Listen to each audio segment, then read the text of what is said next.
بسم اللہ الرحمن الرحیم۔ آج کی قسط میں ہم یہ دیکھیں گے کہ کس طرح دن بدن زلیخا کا عشق دیوانگی کی حدوں میں داخل ہوتا چلا گیا اور ساتھ ہی پیدر پہ اس پر امتحان آتے ہی چلے گئے اور وہ بالکل گلیوں بازاروں میں آ گئی۔ یوسف علیہ السلام کی شادی کب، کیسے اور کس سے ہوئی اور ان کی پہلی اولاد کب ہوئی؟ عمر کی پختگی اور یوسف علیہ السلام سے کئی سال دوری کے باوجود زلیخا کا عشق دیوانگی کی حدوں کو چھو گیا۔ جب بھی یوسف شہر طبس کے دورے پر آتے تو انعام کی لالچ میں کوئی نہ کوئی زلیخا کو خبر دیتا اور وہ یوسف کے دیدار کے لیے دیوانہ وار دوڑ پڑتی۔ وہ اپنے مقام اور مرتبے اور دنیا کی باتوں سے بالکل بے نیاز ہو چکی تھی۔ ایک بار یوسف کی آمد پر وہ دریائے نیل پہنچ کر بھرے مجمع میں یوسف یوسف پکارتی رہی، مگر شور میں آواز دب گئی اور یوسف نہ سن سکے، مگر چونکے ضرور تھے۔ زلیخا ناکام روتی ہوئی گھر واپس آنے لگی تو کنیزوں نے کہا کہ یوسف تو ایک صاحب اقتدار اور خوبرو نوجوان ہیں، لیکن آپ کیا ہیں، کبھی خود کو آئینے میں دیکھا ہے آپ نے؟ زلیخا بولی روتے ہوئے کہ کیا میں بہت بدصورت ہو گئی ہوں؟ کیا وہ مجھے دیکھ کر حقارت سے منہ موڑ لے گا؟ کیا وہ میری بدصورتی اور بڑھاپے کا مذاق اڑائے گا؟ ساتھ ہی کنیزیں بھی روتی رہیں کیونکہ وہ ایسا کہنے پر مجبور ہوئیں زلیخا کی حالت دیکھتے ہوئے، ورنہ وہ یہ کبھی بھی نہ بولتیں۔ زلیخا پورے شہر والوں کے لیے ایک تماشا بن کر رہ گئی تھی۔ ہر کوئی مذاق اڑاتا، باتیں بناتا۔ کبھی وہ آئینے میں خود کو دیکھ کر دکھی ہوتی اور کبھی کہتی کہ نہیں، میرا یوسف ایسا نہیں ہو سکتا، وہ مجھے حقارت سے نہیں دیکھے گا۔ سب کنیزیں بہت روتیں، سمجھاتیں، مگر بے سود۔ ادھر بادشاہ اور اس کی بیوی نے کاہن اعظم کی بیٹی اسنات، جو کہ یکتا پرست تھی، اسے یوسف کے لیے پسند کر لیا اور یوسف کو بلا کر بہت پیار سے حکم دیا کہ مصر کی ترقی اور خوشحالی اور قحط اور کاہنوں کا مقابلہ کرنا، یہ سب کچھ چلتا رہے گا، مگر آپ فوری شادی کر لیں، اب بس ہو گئی۔ لہٰذا یوسف علیہ السلام 41 سال کی عمر میں شادی کے بندھن میں بندھ گئے، مگر وہ شادی کے موقع پر بہت پریشان سے نظر آ رہے تھے، کیونکہ باپ سے دور ہوئے انہیں 30 سال ہو چکے تھے۔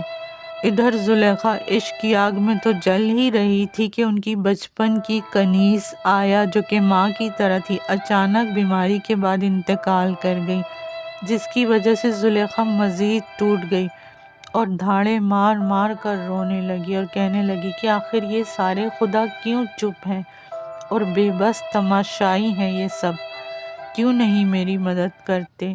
زلیخا کی بے بسی اس حد تک پہنچ چکی تھی کہ زلیخا کی ماں جیسی کنیز کے جنازے میں ٹوٹل 7 افراد تھے زلیخا سمیت، اور قصر بالکل خالی رہ گیا تھا پیچھے، جس کی وجہ سے بچا کھچا جو کچھ بھی تھا وہ بھی چور لے گئے۔ تدفین سے واپسی پر زلیخا کو نیا دکھ ملا کہ پھر سے چوری ہو گئی ہے، مگر وہ بولی اب میں کس کے لیے زیور پہن کر تیار ہوں گی؟ پھر وہ غصے سے اپنے خدا پر خوب چلائی کہ کیوں تم اپنے موبد کی دیوی تک کی مدد نہیں کر سکتے ہو؟ کیوں؟ کب تک تماشا کرو گے؟ یوسف سے دوری کا غم، قاری ماما کی موت کا غم، جوانی کھو جانے کا غم، مال و متاع کا غم، کیا کیا غم سہوں گی آخر میں؟ ادھر یوسف علیہ السلام کو بار بار خواب میں فریاد کرتی ہوئی، پکارتی ہوئی کوئی بوڑھی عورت نظر آتی، جو کہ روتے ہوئے کہہ رہی ہوتی تھی یوسف یوسف میری مدد کرو۔ اس خواب کو لے کر یوسف علیہ السلام بہت پریشان رہنے لگے کہ کہیں ایسا نہ ہو کہ ان کی بے خبری ان کے خدا سے دوری کا سبب نہ بن جائے۔ یوسف علیہ السلام کبھی بھی پیٹ بھر کر کھانا نہ کھاتے کہ کہیں ایسا نہ ہو کہ مصر میں کوئی بھوکا ہو اور ان کی شکم سیری انہیں ان کے فرائض سے غافل کر کے خدا کی ناراضگی کا سبب نہ بنے۔ انہی پریشانیوں کے دوران یوسف علیہ السلام کے گھر میں بیٹی کی ولادت ہوئی۔ ولادت کے وقت یوسف بے انتہا پریشان اور خوف زدہ تھے کیونکہ انہیں اپنے چھوٹے بھائی کی ولادت کے وقت ماں کا انتقال کرنا اور ماں کے اوپر اپنا سر رکھ کے رونا بہت یاد آ رہا تھا۔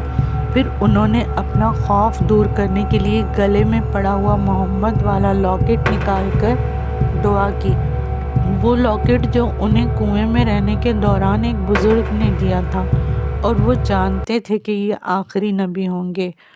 ادھر زلیخا کو ملازمین نے یوسف کی شادی سے بالکل بے خبر رکھا۔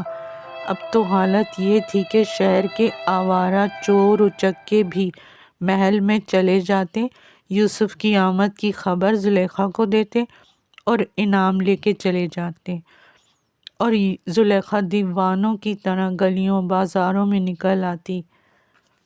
کئی سال کی گریہ و زاری سے اس کی نظر دن بدن کمزور ہوتی چلی جا رہی تھی، جس کی وجہ سے وہ اکثر چلتے چلتے گر بھی جاتی تھی، مگر اس کی 2 وفادار کنیزوں نے بدترین حالات میں بھی اسے اکیلا نہیں چھوڑا۔ ایک روز یوسف کے آنے کی خبر پر وہ گرتی پڑتی پہنچی تاکہ اس کا دیدار کر سکے۔ کنیزوں نے کہا بھی کہ یہ بوڑھا چہرہ، کمزور نظر، کیسے دیکھیں گی آپ اسے؟ مگر وہ بضد رہی اور کنیزوں کے پیچھے چھپ کر اسے دیکھنے کی کوشش کی تاکہ یوسف اس کا بدنما چہرہ نہ دیکھ سکے، مگر کمزور نظر کی وجہ سے واضح طور پر اسے دیکھ نہیں سکی تو روتی ہوئی واپس گھر آ گئی۔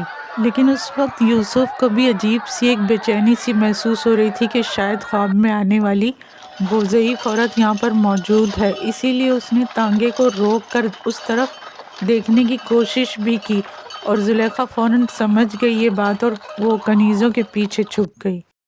کچھ ہی دن میں حالات اتنے خراب ہو گئے کہ پورے قصر میں کھانے کے لیے کچھ نہیں بچا، کیونکہ اس دوران قحط اپنے عروج پر تھا۔ زلیخا کے آخری 5 وفادار ملازم یوسف کے گودام مدد مانگنے کے لیے پہنچے تو وہاں کی انتظامیہ نے تھوڑی سی گندم دے کر یہ کہہ کر واپس بھیج دیا کہ یہ گندم غریبوں کو مفت ملتی ہے، کسی صاحب ثروت کے غلاموں کو نہیں۔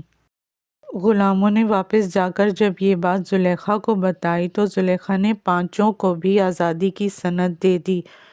2 کنیزیں تو بہت روئیں، گڑ گڑائیں، مگر زلیخا نے ایک نہیں سنی اور قصر سے نکال دیا، اس لیے تاکہ انہیں گندم مل جائے، آزادی ملے اور بہتر زندگی ملے۔